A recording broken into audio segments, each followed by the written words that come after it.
تمام دیکھنے والوں کو السلام علیکم، خوش آمدید آپ کو میرے چینل دنیا ایک نظر میں۔ دوستو، آج ہم بات کرنے جا رہے ہیں کشانس کے بارے میں۔ کشانس وہ لوگ تھے جنہوں نے دوسری اور تیسری صدی کے درمیان وسطی ایشیا اور جدید دور کے پاکستان اور شمالی ہندوستان پر حکومت کی۔ وہ جدید دور کے چین میں گانسو کے گھاس کے میدانوں سے شروع ہوئے تھے، جہاں انہیں یوئیزی کہا جاتا تھا۔ وہ انڈو یورپین نسل سے تعلق رکھتے تھے۔ وہ وہاں ایرانی زبان بولتے تھے۔ بعض اسکالرز کے مطابق ان کا تعلق تاریم بیسن کے توخاریوں سے تھا۔ کشان سلطنت کا آغاز پہلی صدی کے اوائل میں ہوا اور انہوں نے جدید دور کے افغانستان، پاکستان اور شمالی ہندوستان کے علاقوں پر قبضہ کر لیا۔ کشانس کو یوئیزی کہا جاتا تھا جب وہ چین کے صوبے گانسو میں رہتے تھے۔ 30 عیسوی کے لگ بھگ انہیں زونگنو لوگوں نے وہاں سے نکال باہر کیا، جو غالباً ہنس کے آباء و اجداد تھے۔ یہ وہی زونگنو لوگ تھے جن کے لیے چین کی عظیم دیوار یعنی گریٹ وال آف چائنا تعمیر کی گئی تھی۔ وہاں سے کشانس جدید دور کے ازبکستان اور افغانستان میں باخترین علاقوں میں چلے گئے۔ پھر وہاں انہوں نے اپنی سلطنت قائم کی۔ باخترین علاقوں میں وہ باخترین زبان بولتے تھے۔ انہوں نے وہاں پہلے سے موجود سیتھیانس اور مقامی یونانی سلطنتوں کو فتح کیا اور اپنی عظیم سلطنت قائم کی۔ باختریا کا علاقہ موجودہ دور کے افغانستان میں موجود تھا۔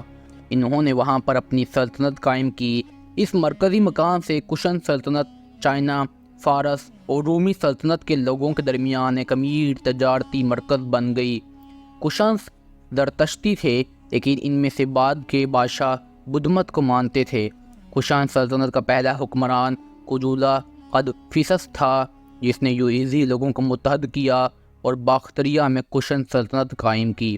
کشانس کے 5ویں شہنشاہ کنشکا دی گریٹ کی حکمرانی میں 127 عیسوی سے 140 عیسوی تک کشان سلطنت نے پورے شمالی ہندوستان کو فتح کر لیا تھا اور مشرق میں پھر سے تاریم بیسن تک پھیل گئی تھی، جو کشان لوگوں کا اصل وطن تھا۔ کشانس کے سب سے عظیم بادشاہ کنشکا دی گریٹ نے اپنا دارالحکومت یعنی کیپٹل پشاور کو چنا، لیکن اس کی سلطنت میں شاہراہ ریشم کے بڑے شہر یعنی کاشغر، یارکن اور ہوٹان بھی شامل تھے۔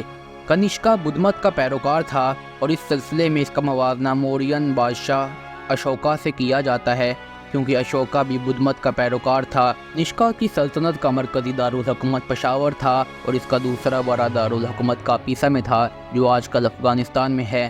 اس نے اپنی سلطنت میں بہت سی عمارتیں بنائیں اور اپنے دارالحکومت پشاور میں بھی بہت سی عمارتیں بنائیں۔ 225 عیسوی کے بعد کشان سلطنت کا مغربی آدھا حصہ ساسانی سلطنت نے فتح کر لیا، جو کہ فارس کی ایک عظیم سلطنت تھی، اور مشرقی آدھا حصہ جس کا دارالحکومت پنجاب میں تھا، گپتا سلطنت نے فتح کر لیا۔ کشانہ کا آخری حکمران کی پانڈا تھا، جو آج کے پاکستان میں ٹیکسلا پر حکومت کرتا تھا۔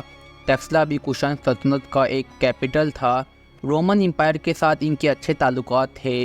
چین کے ساتھ بھی کشانس کے اچھے تعلقات تھے۔